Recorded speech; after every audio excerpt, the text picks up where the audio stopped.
ஒரு முறை pastor Charles Spurgeon அவரை லண்டனில் உள்ள கிறிஸ்டல் பேலஸில் தேவ வார்த்தை பேசும்படி அழைத்தார்கள். அவர் அவ்வளவு பெரிய இடத்தை தனது குரல் நிரப்பாது என்று அஞ்சி ஆராதனை தொடங்குவதற்கு சற்று முன்பதாக பேசி முயற்சிக்க கிறிஸ்டல் பேலஸுக்கு சென்றார். அந்த பெரிய கட்டிடத்தில் ஒருவனும் இல்லை என்று கருதி பாஸ்டர் ஸ்பர்ஜன் அவர் உரையை உச்சரித்தார். இதோ உலகத்தின் பாவத்தை சுமந்து தீர்க்கிற தேவ ஆட்டுக்குட்டி. அவரது குரல் சக்தியில் திருப்தி அடைந்து புறப்பட்டு போனார். சில ஆண்டுகள் சென்ற பின் ஒரு மனிதனிடமிருந்து ஒரு கடிதம் பாஸ்டர் ஸ்பர்ஜன் அவருக்கு கிடைத்தது. கடிதத்தில் அந்த மனிதன் பின்வருமாறு எழுதியிருந்தார். அந்த குறிப்பிட்ட நாளிலே பாஸ்டர் ஸ்பர்ஜன் காலியாக இருந்த கிறிஸ்டல் பேலஸ் கட்டிடத்தில் அவர் குரல் பலத்தை சோதிக்க வந்தபோது அந்த மனிதர் அங்கே ஒரு உயரமான சாரக்கட்டு வேலை செய்து கொண்டு இருந்தார்.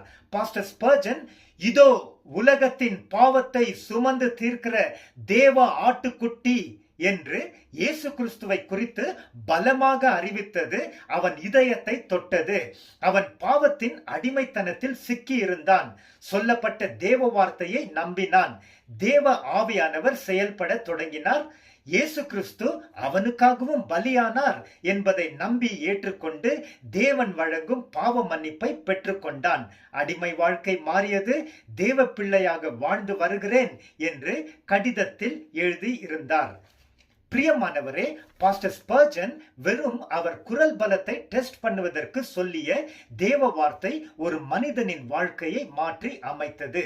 ஆம், தேவனுடைய வார்த்தை ஆனது ஜீவனும் வல்லமையும் உள்ளதாகவும் இரண்டு பக்கமும் கூர்மையான எல்லா பட்டயத்தையும் விட கூர்மையானதாகவும் ஆத்துமாவையும் ஆவியையும் கணுக்களையும் ஊனையும் பிரிக்க உருவ கட்டுகிறதாகவும் இருதயத்தின் நினைவுகளையும் யோசனைகளையும் பகுத்தருகிறதாகவும் இருக்கிறது.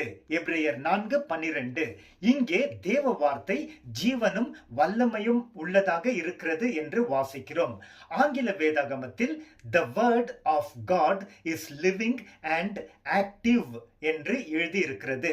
ஆக்டிவ் என்ற வார்த்தையில் செயல் ஈடுபாடு, சுறுசுறுப்பான செயற்பாட்டு நிலையுள்ள செயல் விளைவை ஏற்படுத்தும் என்ற பொருள் எல்லாம் அடங்கி உள்ளது. பிரியமானவரே, தொடர்ந்து நாம் தேவனுடைய செயல்படும் ஜீவ வார்த்தைகளுக்கு செவி கொடுப்போம், நன்மை பெறுவோம், தேவ சித்தத்தை செய்வோம்.